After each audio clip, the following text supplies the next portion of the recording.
Los TEC 2012 es la unión de 3 actividades que hicimos a lo largo de este año, que incluye Transforma, Entre Tierras y Quilombo. Estas 3 actividades las realizamos conjuntamente y con una lógica en común que durante este año fue discutir el tema de acciones afirmativas.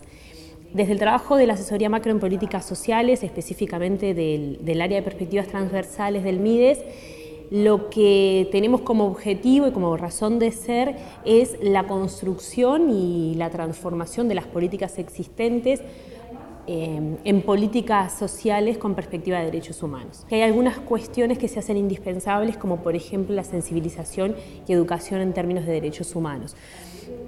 También desde esta área del MIDES tenemos el trabajo con 3 grupos particulares, 3 poblaciones en situación de vulnerabilidad socioeconómica, que son población trans, migrantes y retornados, inmigrantes y retornados, población migrante en general, como afrodescendencia.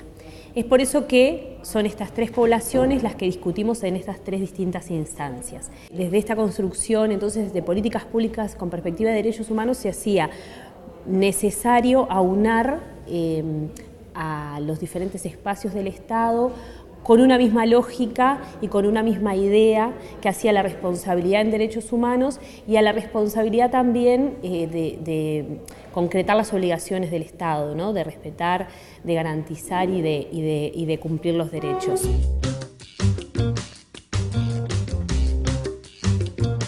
Las trans viven hoy por hoy en Uruguay un problema bastante grave que es de exclusión social, exclusión educativa, exclusión sanitaria.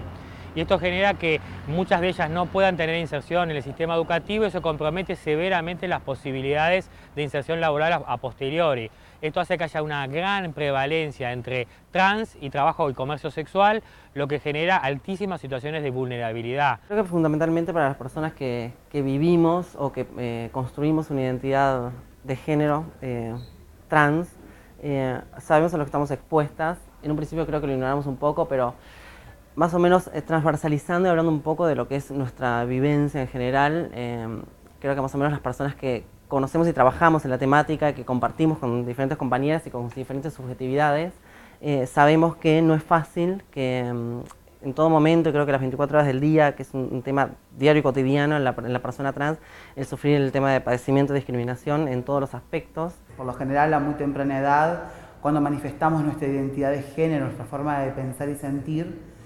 generalmente nos echan de nuestras casas y por lo tanto somos excluidas de nuestros senos familiares. Eso conlleva a que a muy corta edad, sin tener demasiada preparación, no tengamos acceso al mercado laboral por cuestiones de estar incapacitadas o también por cuestiones de discriminación.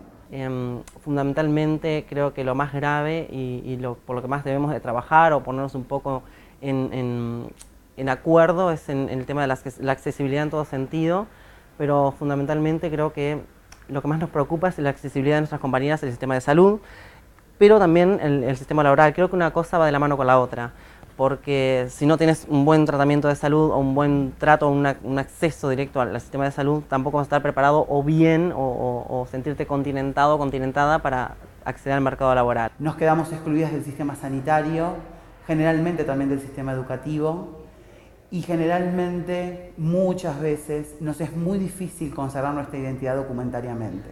No hay un acceso real de las personas trans al sistema en todo sentido, ni al sistema laboral, ni al sistema de salud, ni menos al sistema educativo. Además están asociados todos los problemas de salud, las intervenciones en el cuerpo, sin apoyo médico, generan también graves problemas sanitarios. O sea, pensemos en siliconas líquidas, aceite industrial, que eso hace que a la larga se comprometa todo el sistema circulatorio y problemas cardíacos.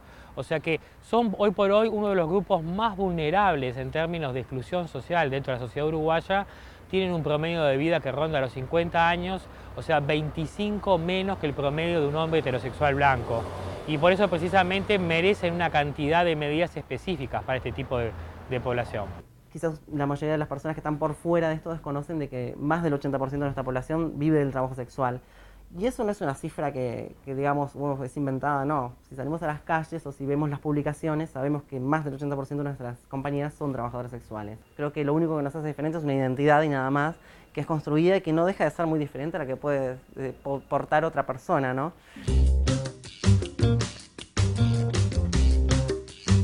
Las acciones afirmativas son mecanismos temporales que lo que tratan de resolver son problemas de injusticia social graves que persisten en el tiempo. No todos nacemos en la playa. Hay personas que nacen en la playa y hay personas que nacen a 40 kilómetros mar adentro. Tratarlas como igual, de alguna forma, es preservar la desigualdad. Entonces, las acciones afirmativas se construyen como mecanismos que privilegian en determinado momento histórico a algunos grupos que son precisamente estos, los que nacieron a 40 kilómetros de la playa y que nunca van a llegar a la política social que yo construí pensando que son todos exactamente iguales y que todos tienen realmente las mismas oportunidades.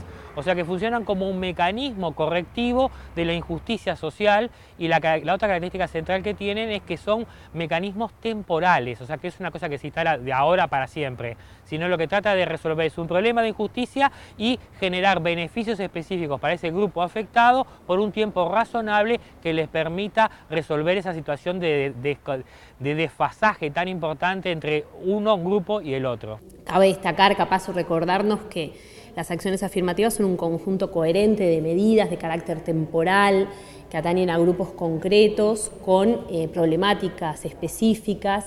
Las acciones afirmativas, entre muchos de sus cometidos, tratan de alguna forma de eliminar que los prejuicios y los estigmas sean un elemento que impida nuestras elecciones en el mercado de trabajo, en becas estudiantiles, en concursos estatales, etc. Es una de las estrategias que tiene la política pública y en este caso la política social para generar políticas más efectivas, más eficientes y las acciones afirmativas entonces como una herramienta de distribución del poder económico, del poder social, del poder cultural. Las acciones afirmativas permiten un verdadero monitoreo, diagnóstico de nuestra situación como población vulnerable, permiten maximizar los esfuerzos ya realizados y al mismo tiempo permiten tender redes por las cuales podamos acceder a derechos que históricamente nos fueron vulnerados. También reconocimos que si bien la acción afirmativa es una herramienta, es un instrumento muy importante y efectivo en la llegada a territorio y la eficiencia de las políticas sociales en aquellos espacios donde las políticas universales no llegan, lo que sucedió también era que a priori no necesariamente tenían una buena satisfacción, una buena llegada y que era necesario todo un trabajo de explicación y de educación por detrás de qué son estas acciones afirmativas, por qué sí son justas y por qué se hace necesario entonces, o a veces son la única manera posible de llevar adelante mejoras concretas para poblaciones específicas. En realidad, cuando se habla del concepto de acciones afirmativas, se intenta decir o se intenta hacernos creer que son medidas que jamás Uruguay las ha tomado en mente o las ha tomado en cuenta. Tal vez sea nuevo el concepto, tal vez sea nuevo el término, pero no su esencia. Tal vez no entran dentro del parámetro internacionalmente considerado, pero Uruguay a lo largo de su historia tiene un puñado de normas a través de decretos y leyes por las cuales a distintos grupos vulnerables que gozan de muy buena imagen, como son las mujeres no trans y como son, por ejemplo, los discapacitados, ha instrumentado acciones que intentaban ser afirmativas sin saberlo. Tal vez las mismas no hayan sido todas cumplidas, pero muchas se han hecho carne. No existen igualdad de oportunidades para las diferentes personas o las personas con diferentes características en la sociedad. Es necesario generar esas oportunidades y esas políticas concretas y esas acciones que sí permitan entonces generar un ambiente de igualdad a largo plazo, aunque no exista desde partida, ¿no? Igualdad de oportunidades entonces, que es una de las formas concretas de luchar contra la discriminación. Creo necesario y creo y voy a trabajar para que se logren políticas de acciones afirmativas, para con la población trans, porque creo que es digno, porque creo que que es un derecho necesario, fundamental, el tema de la accesibilidad de las personas trans al mercado laboral, al sistema de salud, pero fundamentalmente también creo que debemos de trabajar para que las personas trans en su construcción y en su preadolescencia o adolescencia no deserten del sistema educativo, porque si no tenemos un devenir, si no podemos llegar a este devenir justamente portando otro tipo de armas y herramientas, y me parece fundamental la educación. La población trans es un típico grupo poblacional que para aplicar políticas de acción afirmativa. ¿Por qué? Porque precisamente tienen niveles tan agravados de exclusión social que incluso aquellas que logran perpetuar dentro del sistema educativo, logran llegar a la universidad y logran desde algún lugar incluso recibirse, tienen niveles de empleabilidad cero. La transfobia social es tan fuerte que por más que una persona esté totalmente preparada para cumplir tareas laborales y tenga un título universitario que lo avale, no va a ser contratada. O sea que la única forma de lograr verdadera inserción social de este grupo poblacional es generar medidas de protección. El Ministerio de Desarrollo Social en ese sentido desarrolló la primera política de acción afirmativa sobre la población que esperamos sea solo la primera y que haya muchas más, que fue precisamente la generación de una tarjeta de Uruguay Social.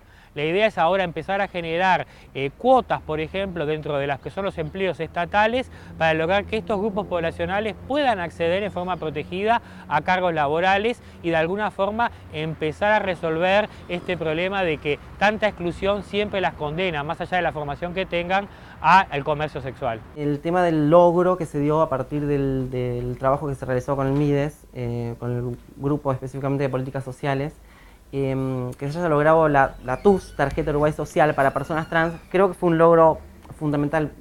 Por así decirlo, creo que fue el primer gran paso del Estado para con la población trans. Sí, fue el primer reconocimiento del Estado para con la población trans, ya que creo que de alguna forma el Estado dijo, es una población estigmatizada, en estado de vulneración, y a la cual nunca se le prestó atención y nunca se les dio una herramienta o una ayuda o un lugar correspondiente a la sociedad, sino que siempre fuimos como apartadas, obviadas socialmente, pero también por el sistema mismo. Creo que el sistema mismo logró, tanto nos autoexcluimos, pero también el Estado mismo nos excluyó.